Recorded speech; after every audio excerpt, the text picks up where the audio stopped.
Glory Cloud Podcast, episode 45.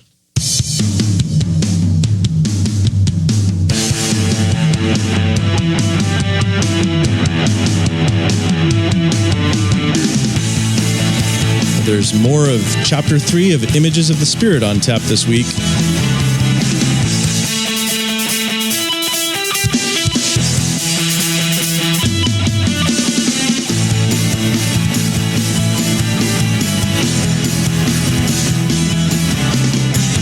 Well, welcome back to another episode of the Glory Cloud Podcast. I'm your host, Chris Cahy, and I'm joined by our co-host, Charles Lee Irons. Welcome back, Lee. Hello, Chris. I'm excited about this new section. Me too.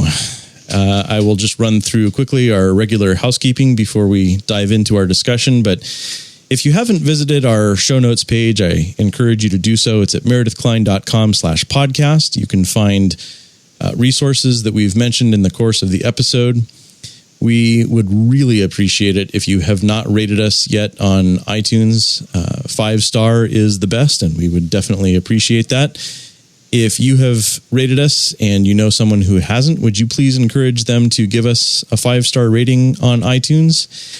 And if you're appreciating what we're doing and you have the means, we would sure appreciate it if you would pitch in whatever you can afford at meredithklein.com/podcast. On the right-hand side of the page there, you will find a donate button, and every little bit helps. So we are on the second section of Chapter 3. There's just so much packed in here that we just couldn't cram all of it into one episode. And so just to remind our listeners, last week we talked a lot about Moses and how Moses mediated the image to God's people. But this week we're going to focus on the angel of the presence. So, Lee, let me turn it over to you to get us off the ground with that. Yeah, so this is a fascinating section here. It's only, 11 or 12 pages in Images of the Spirit. And it's all focused on this issue of the angel of the presence or the angel of the Lord. And Klein draws out some really interesting things about it. Just to kind of get our bearings a little bit, let's remember from last time that Klein is discussing this whole issue of mediators of the prophetic image in the Old Testament. So you have this divine glory that comes upon the prophet, and the prophet himself is transformed into that glory image.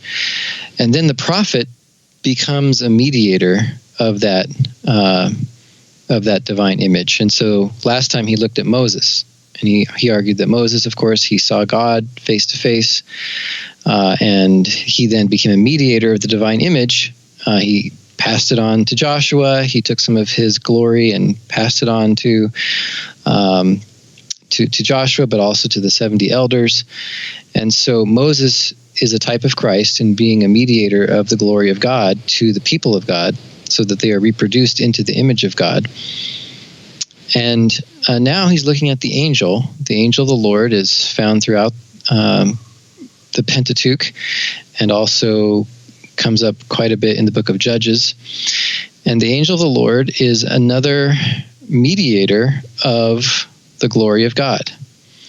And so therefore the angel of the Lord is another type of Christ, just as Moses is a type of Christ in mediating the glory to his people. So also the angel of the Lord is a type of Christ in mediating the glory and the image to God's people. Now, we do have to point out something right at the outset here, and that is that Klein argues that the angel of the Lord is a pre-incarnate manifestation of Christ. And he actually uses that language. He says that this is the one the church has recognized, page 70, as Christ the Lord in pre-incarnation manifestation. In the next sentence, he says, the personal identification of the angel of the Lord with Christ follows from various biblical data. And Chris, what do you think about this idea? I mean, do you think that do you think it's correct to say that the angel of the Lord in the Old Testament actually is Christ? Or do you think it's better to say the angel of the Lord is a type of Christ? I'm more comfortable with the type of Christ. I think I can stand confidently in the first sentence that you read that this angel of the presence is Christ the Lord in pre-incarnation manifestation. I'm okay with that language, but I start to get uncomfortable when he says that there's a personal identification of the angel of the Lord with Christ. Mm-hmm. Yeah, I feel the same way as you. And I know that, if you go back to some of the church fathers, they did make that identification. And so I think that that's what Klein is alluding to, is that's sort of a traditional ecclesiastical interpretation. But for me, and I think you share this concern, I really hesitate to say that the angel is Christ. Primarily, my main concern is because of Hebrews chapter 1. Because in Hebrews 1, I was just reading that passage to my kids the other day, and in that passage, it's so clear that Jesus is not an angel, right? I mean, that's the main point of it, is to which of the angels did God ever say, "You are my son, today I have begotten you"? So it's so clear that Christ, he's the second person of the Godhead. He is the eternal Son of God. He is the exact representation of God's nature. He is not an angel. He is far greater than the angels. He has inherited a much greater name than they. He's the creator. He's not a creature. And so I think it's better to say that this figure that we find in the Old Testament, called the angel of the Lord or the angel of the presence, is an actual angel. And yet, because we can see some Christological coloring to that angel, we could say that the angel is a type of Christ. And so everything that Klein's going to say in this section here about the angel as a type of Christ is still stands, and it's completely legitimate and correct. But I just want to back off a little bit from saying that the angel is Christ. Right. I completely agree. I think that we can see pre-incarnation manifestations of Christ as types in other Old Testament figures as well. Mm-hmm. And so I'm completely comfortable saying that even about this angel, just not a personal identification. Yeah. Okay. All right. So we see a lot of close connection between this angel and Christ. One of the things that Klein points out, he says that the angel's possession of the divine nature is expressly affirmed in God's declaration that his name is in the angel. That's in Exodus 23, verse 21. So the angel is very closely related to God himself. There's also all those passages in the book of Genesis where you're reading along and it'll say the angel of the Lord, and then a few verses later it'll say the Lord. And it's almost like there's this oscillation between the angel and God himself. And this very strongly connects the angel to God, and therefore gives us a reason to think that the angel is, I mean, in a way you could say it's like an anticipation of the distinction and the unity between the first and the second persons of the Godhead. On the one hand, Christ is God, but on the other hand, he's not the Father. He's the Son of God, right? Right. So you see this oscillation, even theologically when you get to the New Testament, and that seems to be sort of foreshadowed in the oscillation that you find in the book of Genesis between the angel of the Lord and the Lord himself. That's a great point. So there's unity and yet the ability to distinguish. Mm-hmm. Yeah. Okay. Another point that Klein brings out is Malachi 3:1, where Malachi refers to Christ as the messenger of the covenant. Of course, that word messenger can be translated also as angel. Malach in Hebrew has that double meaning. Sometimes it means angel, sometimes it means messenger. But we know that Malachi 3:1 is a prophecy of Christ, because it says, "Behold, I send my messenger," referring to John the Baptist, "and he will prepare the way before me, and the Lord whom you seek will suddenly come to his temple, and the messenger of the covenant in whom you delight, behold, he is coming, says the Lord of hosts. So the messenger at the beginning of the verse is John the Baptist, but the messenger of the covenant is Christ. Mm-hmm. And again, we're kind of getting to this little point here where we disagree slightly with Klein. Klein would want to translate that as the angel of the covenant, and say that this angel of the covenant is Christ. I think Chris and I would say, let's go with the other translation of the messenger of the covenant. And that way we're not saying that Christ is an angel. So again, it has to do with the fact that that Hebrew word can be used in those two different senses. So we just have to be careful that we sort of, qualify exactly which sense it's being used in there. And it's Hebrews 1 that's making us want to come down on the side of messenger. Yeah. So yeah, and another thing too that I can't help but think about is in Hebrews 2, where it says it's not angels that he helps, but the seed of Abraham, and that's why Christ became incarnate as a man and not as an angel. Right. But if we want to say that this angel in the Old Testament is actually a pre-incarnate manifestation of Christ, and we're personally identifying the angel as Christ, then wouldn't we be committed to saying that in the Old Testament, the second person of the Trinity became incarnate as an angel? I think you're right. And I don't think we want to say that. I think Hebrews 2 is telling us, no, he did not become incarnate as an angel. He became incarnate as a man. Mm-hmm. So again, we want to say that the angel is distinct from Christ, and yet there's a close relationship, but the relationship is more typology, not direct identification. Okay. All right, so we've kind of established some basic thoughts here about this angel and the relationship between the angel and Christ.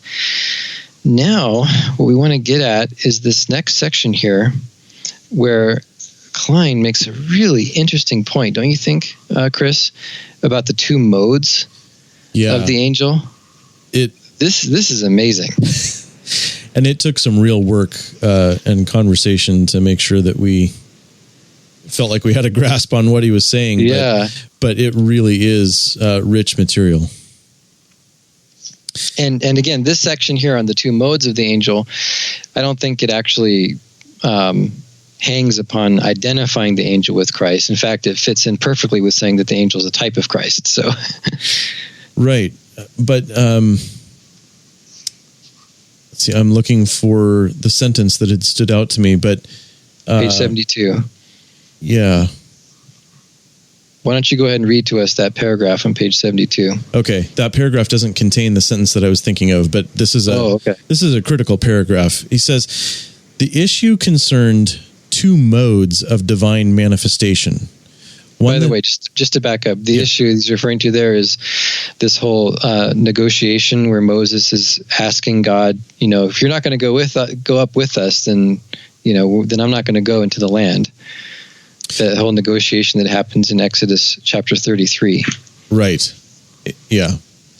If God's presence wasn't going with them, then it seemed pointless to Moses and to Israel. Right.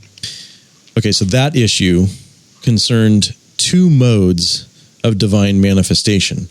One that had been characteristic of the patriarchal age with Abraham, and one that had signalized the new Mosaic age of the fulfillment of the promises. So this would be the first level fulfillment. During the earlier period, when the kingdom offered in the Abrahamic promises was still abeyant, God appeared as the angel apart from the glory phenomena. But the advent of the age that was prototypal of final judgment and kingdom consummation witnessed a form of theophany appropriate to an age of eschatological fulfillment. God's self-revelation to Israel in this age of Exodus triumph and kingdom founding was still a revelation through the angel, but now the angel appeared in union with the Spirit presence in the more public and continuous and awesome epiphany of the glory cloud. Wow. Let that sink in. So what is he saying there, Chris? He's saying that you have these two ages that you can look at in redemptive history prior to the coming of Christ. You have the patriarchal age and you have the Mosaic age. The patriarchal age, the time of Abraham, was characterized by the kingdom not being yet brought in, but the kingdom being offered and promised, right? Right. So, Abraham, Isaac, and Jacob, they didn't have possession of the land. They weren't living in a theocracy. They were just pilgrims, right? They had the promises of God that he was going to do that he was going to bring them into the inheritance and give their offspring the inheritance in the land, but they didn't actually possess it in that eschatological sense of fulfillment. They were living in the time in which the kingdom was abeyant. But in the second age, which is inaugurated with the Exodus, Moses brings God's people out of Egypt, crossing the Red Sea, brings them to Sinai, and of course, Moses himself won't do it, but Joshua will then bring them into the land itself. But it all begins with the Exodus. And in this stage of redemptive history, the kingdom that was offered in promise form to the patriarchs is now being fulfilled in a consummation form. Right. And so there are two, what Klein calls modes, or two different manifestations of God's angelic presence. Mm-hmm. And so Abraham has one form, and you read about what Abraham seems to perceive as human beings that come and visit him. But the text is telling us that they are angels. Mm-hmm. But that angelic presence is qualitatively different in the Mosaic age when we're seeing these typological pictures of final judgment and kingdom consummation. There we have more of a union, what Klein even refers to as metaphysical sort of union between this angel presence and the glory presence. Yeah, metaphysical bonding. Mm-hmm. That's the term he uses on page 74 at the very bottom. So during the patriarchal age, it's just the angel of the Lord without the glory. But in the consummation age of the Mosaic epic, there you have the angel being metaphysically bonded with the glory spirit. And yet the angel and the glory spirit are distinguishable and separable, but they're bonded together in a very powerful way. And so what Klein is arguing then is that what you're seeing in the Mosaic age, when the angel and the glory cloud are bonded together, is you're seeing a type of the exaltation of Christ. Right. Because Christ himself is symbolized by the angel, but then when Christ is exalted, he's invested with the power of the glorified state. He's invested with the clouds of glory. I mean, just look at the image of Christ that you see on the Mount of Transfiguration when he becomes, the cloud overshadows them, and then he is transformed. He's transfigured. And that's the glorified state. That's the angel of the Lord in union with the glory cloud. Not just the angel of the Lord walking around seemingly like a human being or a man. Well, I really like that. That was yeah. And Klein even makes the connection there on page 73. He says this Old Testament pattern of theophany, between these two modes, has its antitypical parallel in the successive states of humiliation and exaltation in the history of the incarnate Son, whose triumphant Exodus entrance into the heavenly kingdom is marked by his investiture in the clouds of glory as the glorified Spirit Lord. Wow. And he uses that Spirit-Lord, which that goes back to Paul, right? Mm-hmm. 2 Corinthians 3, where Paul says the Lord is the Spirit. and 1 Corinthians 15:45, that Christ became a life-giving spirit. So that's what Christ entered into. At his exaltation, he entered into that state, which in the Old Testament is typologically pictured by the angel being so tightly bound up with and bonded to the glory cloud. Okay. Now, going back to Exodus 33, what Klein is arguing here is that's what Moses is trying to negotiate with God over. So let's just read it here. Moses said to the Lord, Exodus 33, verse 12, "See, you say to me, bring up this people, but you have not let me know whom you will send with me." In fact, if you go back earlier at the beginning of chapter 33, God said, "Go ahead, go up, go to the land. I'll send my angel to go with you, but I myself will not go up with you." And, the people heard that. They mourned at that disastrous word. And now Moses says, "See, you say to me, bring up this people, but you have not let me know whom you will send with me. Yet you have said, I know you by name, and you have also found favor in my sight. Now, therefore, if I have found favor in your sight, please show me now your ways, that I may know you, in order to find favor in your sight. Consider, too, that this nation is your people."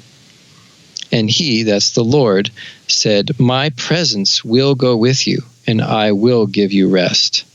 So that's more than what he had initially promised when he said, "I'll just send the angel."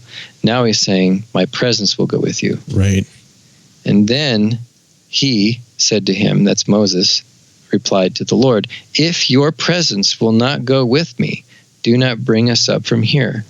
For how shall it be known that I have found favor in your sight, I and your people? Is it not in your going with us, so that we are distinct, I and your people, from every other people on the face of the earth?" It's not good enough just to send the angel in the patriarchal mode. We want the angel in the eschatological fulfillment mode with the glory. Right. It communicates that they have favor with God and that they are distinctly God's. Yeah. So, I mean, the whole point of going into the land, if you think in terms of the antitype, that's heaven. That's the new creation, right? Mm-hmm. And what is heaven? What is the new creation? Well, it's the state of glory in which not only our bodies, but all of creation is glorified and brought into union with the glory spirit. And so Moses is saying, what's the point of going into the land? We're just going to be walking on this ground in a non-glorified state. There's no point in that. It's just rocks, we need the eschatological glory. That's the whole point. That's right. What God had promised to Abraham. Very good. And also the point that you made, bringing out that's the sign, that's the seal. The presence of the glory cloud is the sign and the seal that God's people are indeed his elect nation, and that they are a kingdom people distinct from the other nations, that they are a theocratic kingdom. So Israel's own election is at stake. Absolutely. And I don't want to miss the comfort that I think we should all take in finding favor in God's sight. Yeah, exactly. Yeah, that's huge, Mm-hmm. right? Just think about, all the stuff is typology, and we're talking about ultimately Christ and the ultimate inheritance that he has won for us. And so, applying it directly to us, right? We're pilgrims on the way to heaven. And if we don't have God's presence, if we don't have the seal of the Spirit, the down payment of the Spirit dwelling in us, then there is no hope. That is the whole hope, is that God is with us. Right. And having the Spirit within us as the down payment, as the foretaste of that ultimate glorified state, the ultimate inheritance.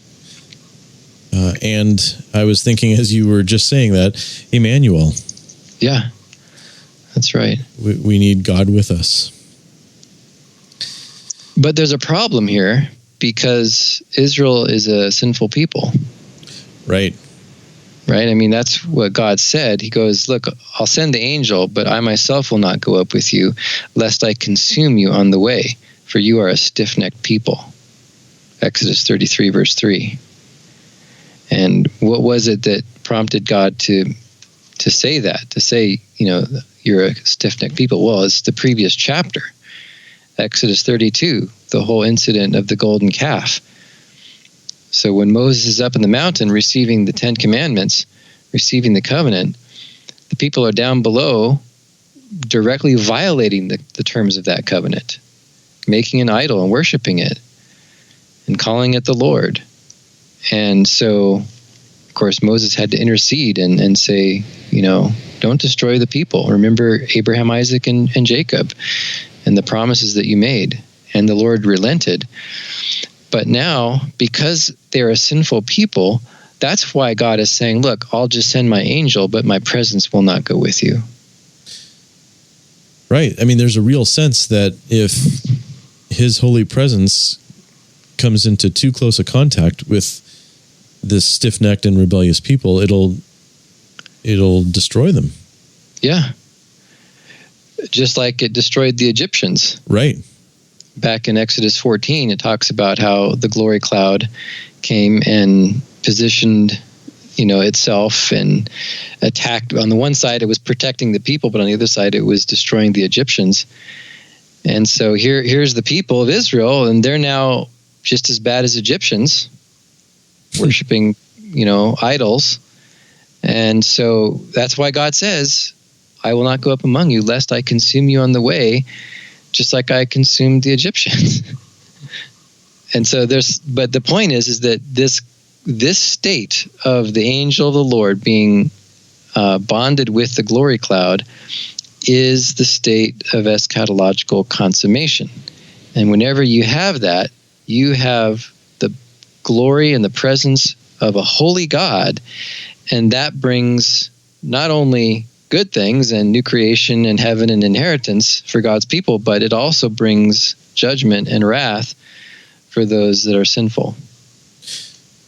Absolutely. So this is the judgment that we've discussed, I think, as we read through by oath consigned. That's either penal judgment if you are an unbeliever, or redemptive judgment if you are a believer. Mm-hmm. Yeah. And this is connected to what Klein says about the location of God's presence once Israel settles down in a particular location. Am I jumping the gun? Oh no, this is interesting. Yeah. So when the glory cloud stops and signals to Israel that this is where you are to camp, at least for the time being, God says, look, my presence can't be in the midst of the people. It can't be in the camp, because if it is, it will consume you. It will destroy you. I am holy. You're not. This would be disastrous for you. And so I'm going to place my presence outside the camp. And so we will have the tent of meeting outside of the Israelite camp. Yeah.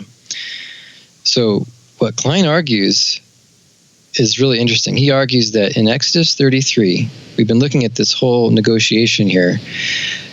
The negotiation starts in Exodus 33, verses 1 through 3, when God says, I'll send the angel, but I myself will not go up.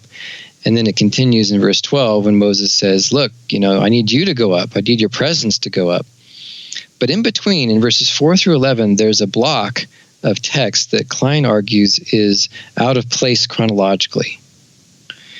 Klein argues that verses 4 through 11 is actually a flash forward to an incident that happened about a year later that's narrated in Numbers 13 and 14. And that's the incident where the spies go into the land, they come back with a bad report. 10 of them give a bad report, only Joshua and Caleb give a good report. The nation grumbles and says, why did you bring us out here to die? It would be better if we went back to the land, or back to Egypt. And then God sends a plague and judges them. Of course, Moses has to intercede. It's very similar to what just happened here with the golden calf. Right. So the golden calf rebellion in Exodus 32, and the rebellion at Kadesh in Numbers 13 and 14 are very similar to each other. It's a similar problem where they rebelled very, high-handedly against the Lord, and then the Lord is giving them this judgment. In Exodus 33, the judgment is, I'm going to send the angel and not myself. In Numbers 14, the judgment is, you're going to wander in the wilderness for 40 years. This generation is going to die out, and only your children will inherit the land. But in both cases, and after both of these judgments, there's an interesting phrase. It says in Exodus 33, it says, when the people heard this disastrous word, they mourned. But in Numbers, it says, chapter 14, verse 39, when Moses told these words to all the people of Israel about how they're going to wander for 40 years, the people mourned greatly. So Klein argues because of these parallels that actually Exodus 33, 4 through 11 is a flash forward to that later incident. And the thing that makes it clear that it's a flash forward is the fact that in Exodus 33, verse 7, it refers to the tent of meeting. And the tent of meeting hasn't yet been built. In Exodus 33. Yeah, in Exodus 33, they haven't built it yet. They've received all the instructions for it, but they don't start building it until Exodus 35. Okay. Exodus 35 through 40. So the fact that the tent of meeting is being talked about here shows that it's a flash forward. But because it's a similar situation where the people are mourning because of this disastrous word from God, and then as a result, there's this whole discussion about, well, what about the glory? What's going to happen to the glory? Is the glory going to be with us or not? That's why this paragraph is inserted here, even though it's out of order chronologically. Because what Klein is arguing is that not only do you have to have this negotiation where Moses is saying, look, we're not going to go up unless you go with us, but also there has to be a solution to the problem of this glory will consume you because you're a sinful people, and the glory is the presence of eschatological consummation. And so the solution is that now the tent of meeting is not going to be situated in the middle of the camp. The camp refers to all the people of Israel camped out like a big army.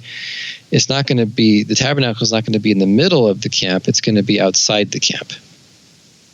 So verse 7, now Moses used to take the tent and pitch it outside the camp, far off from the camp, and he called it the tent of meeting. And everyone who sought the Lord would go out to the tent of meeting, which was outside the camp. Whenever Moses went out to the tent, all the people would rise up, and each would stand at his tent door and watch Moses until he had gone into the tent. And when Moses entered the tent, the pillar of cloud would descend and stand at the entrance of the tent, and the Lord would speak with Moses. And when all the people saw the pillar of cloud standing at the entrance of the tent, all the people would rise up and worship, each at his tent door. Thus the Lord used to speak to Moses face to face, as a man speaks to his friend. Wow. Chris, I mean, don't you think this is a type of Christ? Absolutely. I mean, the only way that the presence can dwell with us is if Moses goes out there and intercedes, right? Absolutely. It's like when remember back in Exodus 20, where they received the 10 Commandments, and it's this lightning and thunder and judgment, and all the people are afraid and trembling and standing afar off, and they said to Moses, "You go and speak to us, and we'll listen. But don't let God speak to us, lest we die." Right. Right? And so Moses is the mediator. He's a type of Christ. And, I mean, this is one of my favorite things. I don't know. It has always impressed me that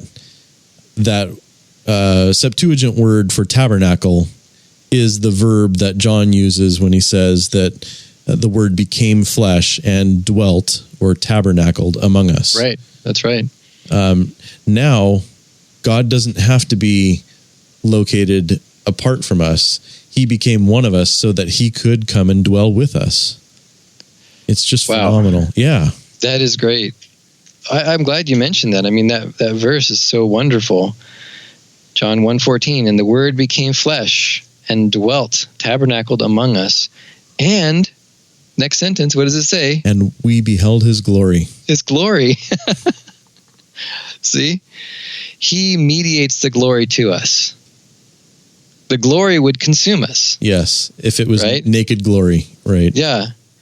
I mean, Exodus 33, verse 5, the Lord said to Moses, say to the people of Israel, you are a stiff-necked people. If for a single moment I should go up with you, go up among you, I would consume you. And that's no less true of us. That's right. But thanks be to God that he condescended to become one of us so that he could redeem us. He could still mediate that glory to us as the second person of the Trinity who took humanity to himself. It's just mind-blowing. I think it's just so exciting to see the gospel here in the Old Testament. Yes. You know? And another thing too that's great about it is that this really helps when we're dealing with this whole debate over republication. I agree. Because we see very clearly this is republication, right? The glory is a glory cloud of judgment. It will consume you, right?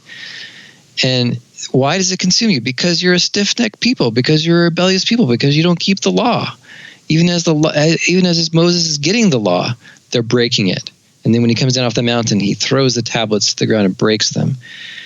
So how can this holy God dwell in the midst of his sinful people? Well, that's why you have the tabernacle itself. You have the sacrificial system. You have Moses as the mediator. All these things are there to provide us with pictures of the gospel, pictures of the mediation of Christ himself, so that we can dwell with this holy God who is coming in glory and judgment. In this is a picture of the eschaton. This is a picture of the consummation that's happening here.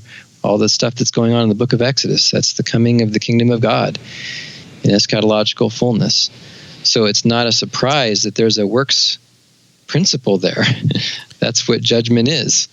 It's because of that works principle, and we can't keep the law. And so we are in jeopardy of being judged because of it. And yet, side by side with that, we have the mediation.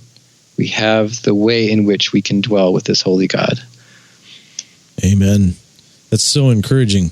And just to complement what you're saying, the mode of the angelic presence when God appears to Abraham is nothing like this. Right. There's no judgment involved in those angelic encounters that Abraham has. You don't see Abraham falling down in fear and saying, I'm going to be consumed, you know? Right. That's right. In fact, you have if you do see the glory, you see the angel of the Lord in those Abrahamic narratives, but you also see the glory cloud briefly, but it's only in that one incident in Genesis 15, right? The smoking fire pot that passes between the pieces. That's a picture of the glory cloud, but it's the glory cloud receiving the divine judgment. Exactly. It's a picture of the cross and the atonement that's going to be supplied for us.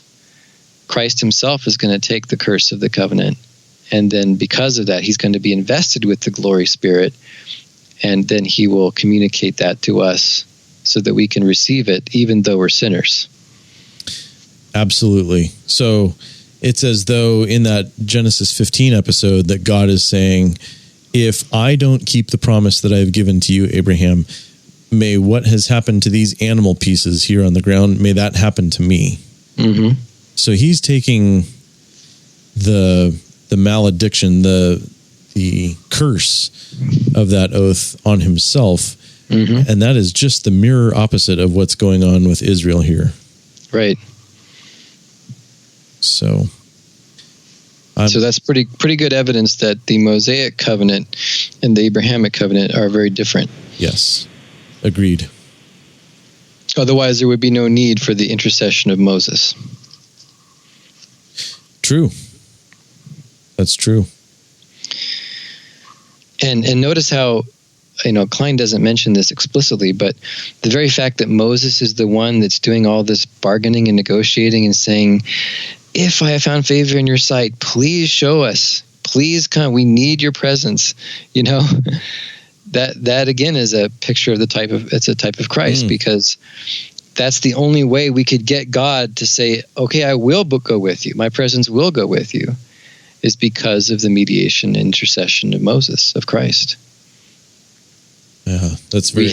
We have found favor in God's sight. Even though we're sinful, we have found favor in God's sight, not because of us, but because of our mediator, who has gone before us and who has won.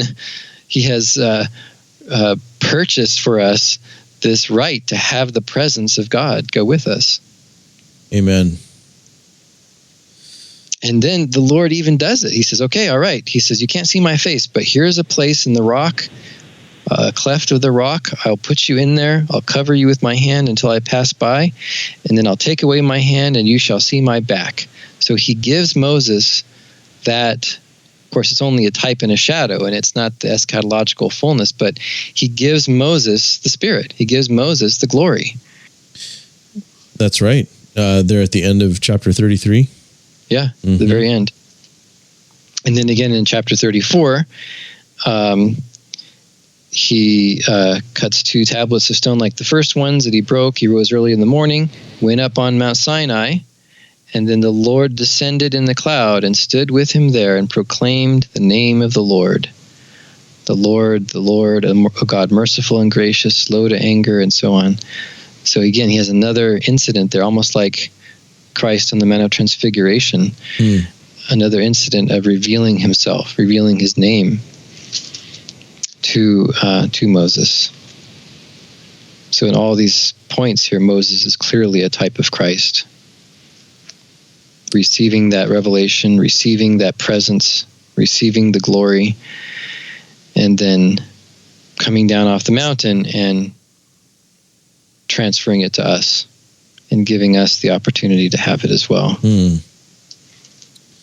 That's rich. What were you going to say? I was going to say, and then on page 75, Klein says that there's this metaphysical bonding of the angel and the glory spirit, and yet the angel is distinguishable and separable from the glory.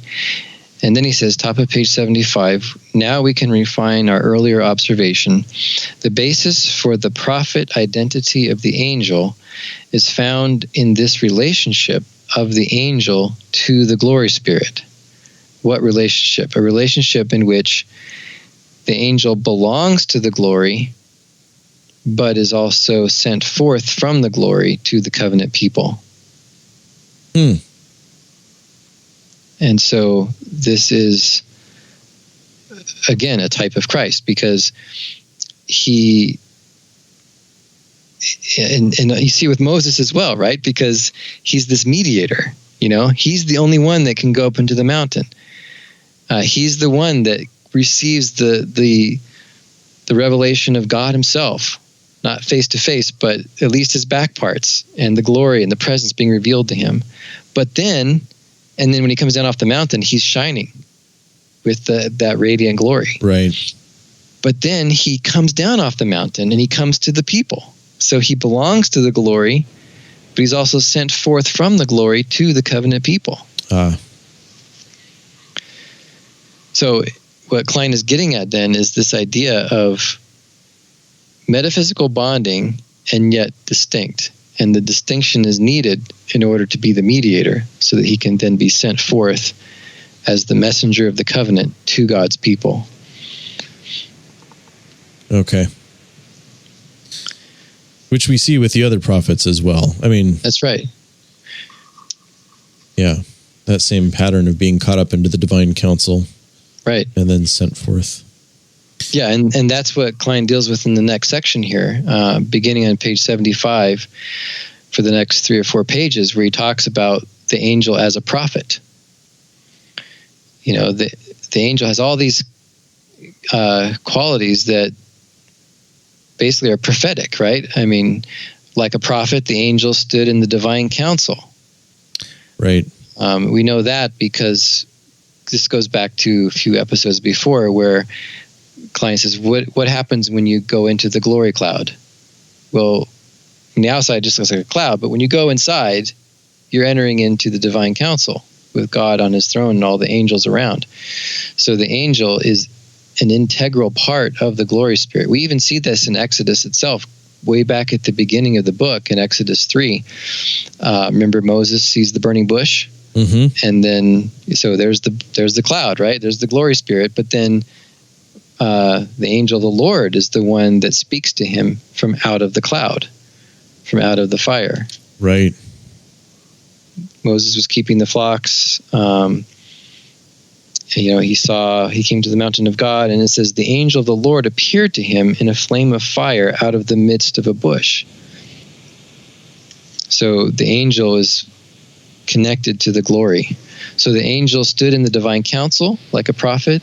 The angel was sent from the divine council like a prophet. He mentions some verses in Zechariah chapter 2 where it uses this word sent in reference to the angel of the Lord. Then you'll know that the angel was sent from God. Zechariah 2, 9, and 11. Another thing that makes the parallel between the angel and a prophet is that the angel's mission is related to the covenant. Remember the angel of the covenant, Malachi 3:1? Right. And the angel has authority to command and to give the stipulations of the covenant. That's why in Exodus 23, God says to the people, I'm going to send my angel ahead of you. My name is going to be in him, and you must listen to him and obey him. So obeying the angel is like obeying God himself. And then later on, so this is all in Exodus and so on, but then later on in the book of Judges, the angel of the Lord appears again, and this time the angel of the Lord again has a prophetic role, doing what the prophets will later do, which is prosecuting the covenant lawsuit against the disobedient people. Right. God's covenant attorneys. So you see that in Judges chapter 2. At the very beginning of Judges chapter 2, it says, the angel of the Lord went up from Gilgal to Bochim and said, I brought you up from Egypt. So the angel is recounting the historical prologue, right? Mm-hmm. And brought you into the land that I swore to give to your fathers. I said, I will never break my covenant with you. And you shall make no covenant with the inhabitants of this land. You shall break down their altars. So there you have parts of the covenant there being kind of quoted. God's side of it, I'll never break my covenant, but also the people's side that they can't make a covenant with the inhabitants. Now comes the lawsuit. But you have not obeyed my voice. What is this that you have done? So now I say, I will not drive them out from before you, but they shall become thorns in your sides, and their gods shall be a snare to you. So the angel of the Lord is prosecuting the covenant lawsuit against the people because of their failure to completely drive out all of the Canaanites. It wasn't, we didn't quote it, but if you read the last half of Judges chapter 1, it makes that very clear. You know, Ephraim did not drive out the Canaanites who lived in their area, and Zebulun did not drive out the inhabitants of their land, and so on and so forth. It just goes through the tribes and says that they failed to completely execute the Herem warfare that was begun under Joshua. So now the angel's coming and saying, look, you guys aren't keeping the covenant. And so as a result, there's going to be some covenant curses coming upon you. Of course, the people hear it, they weep, they repent, they offer sacrifices, and the Lord begins to raise up judges for them. And then you have that whole cycle where they fall back again into sin and so on. It's really interesting that the angel of the Lord shows up a lot in the book of Judges. But later on, the prophets would take up the role of the covenant lawsuit. So it's as if the prophets are like the successors to the angel of the Lord. There's a phasing out of the angel and then a phasing in of the prophets. That's true. There's some transition even around Moses and the angel, isn't there? Well, the one we were talking about before, the two modes, or what? Well, I mean, even so, Moses is the paradigm prophet. Yeah. But then we get this activity of the angel of the Lord, and Moses, even negotiating about this angel and the presence, the glory presence. So I don't know. It just seems like there's some transition there from Moses as the initial paradigm prophet, and then the angel of the Lord, and after that, then, like you were saying, a transition to the prophet. Oh, I see what you're getting at. It's kind of like you're saying that the transition from the angel to the prophets was already sort of prepared with Moses himself being the first prophet. Right. And so, yeah, I see. So it's not a surprise that you would end up having that transition to the prophets because the angel's already kind of tied into Moses. Mm-hmm. Yeah, I mean, that's what Moses was pleading for God to do, is to not just send the angel, but the angel in that eschatological fullness. So the angel of the presence is that that phrase, the angel of the presence, is very important, right? It's used in Isaiah 63, verse 9. But that phrase, the angel of the presence, it's another title for the angel of the Lord, but it's referring specifically to the angel of the Lord in that eschatological form, the second mode. Right. That's the one that Moses was pleading with God for. Don't just send us the angel in the Abrahamic mode. Send us the angel in the eschatological mode, the angel of the presence. And that's why Moses even, uses that word. Send us your presence. If your presence will not go with us. Mm.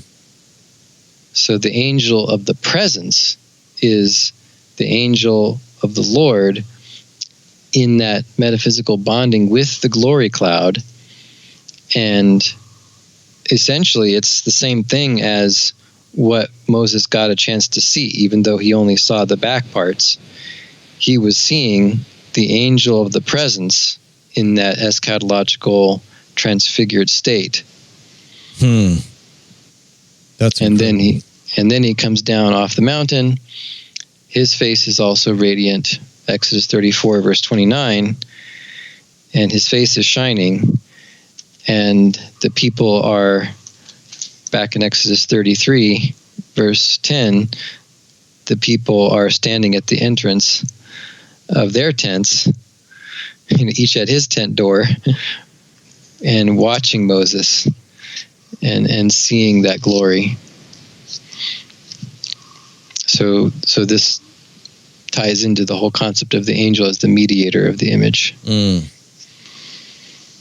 reproduction of the image seen in the transfiguration of Moses, who saw the angel in glory form at the end of Exodus 33, and as a result, his face began to shine with the same glory, and he was able to transmit that glory to God's people as well, even though it was very fleeting.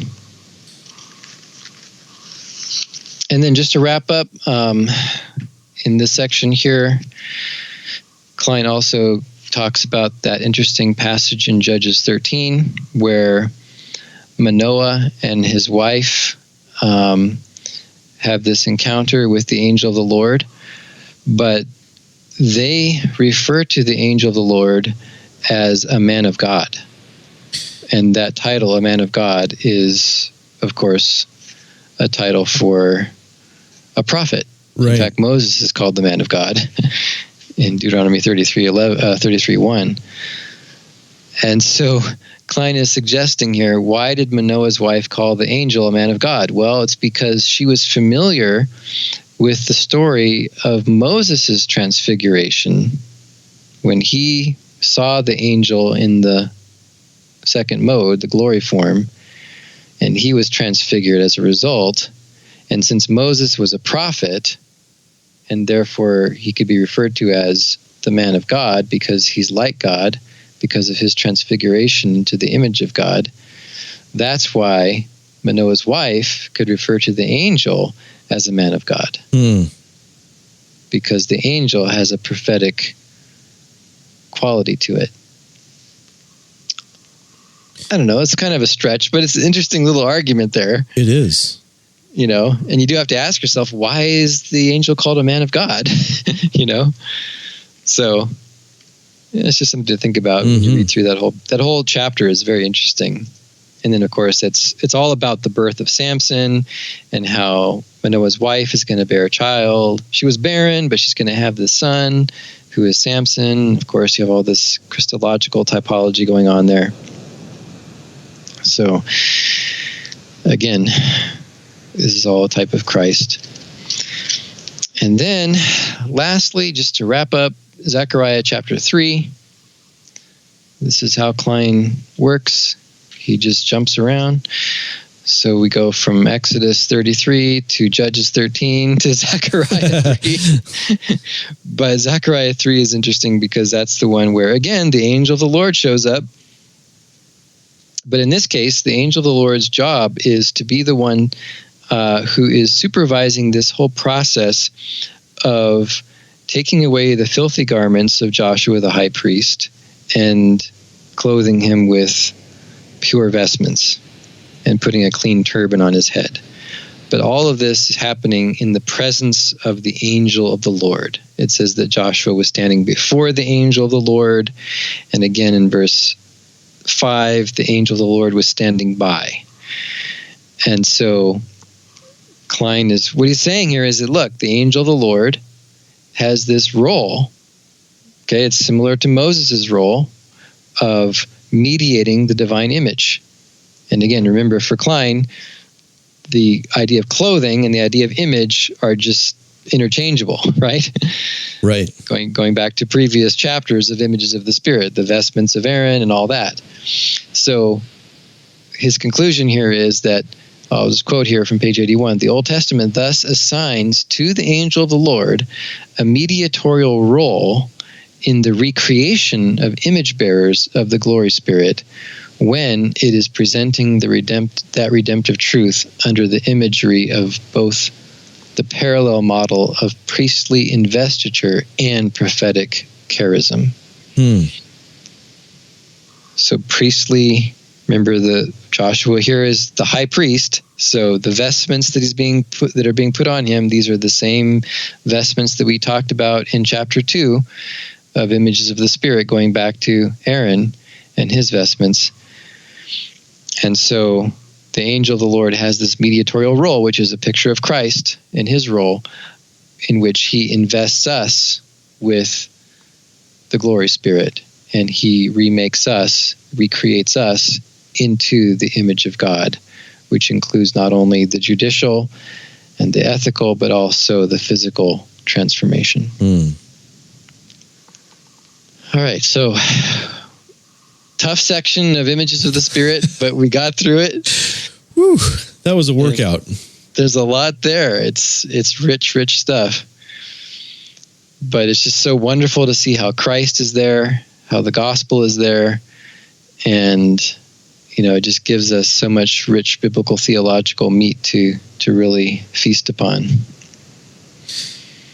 Yeah, and I mean, even though he was fairly planted in the Pentateuch, he's still reaching into the prophetical books. And so, I mean, you're really getting exposed to a broad section of the Old Testament in this right, definitely section. Okay, anything else we need to say as we wrap up? No, I think that pretty much does it. Okay. Folks who are listening, we would really love to hear from you. What are you thinking about this? How are you impacted by this? Kind of difference is this making in your thinking, in the way that you're approaching and reading the scriptures? we would really love for you to send us an email at glorycloudpodcast@gmail.com, or to tweet us, or to even send us voicemail. That would be great. So let us know, and we will see you again next week.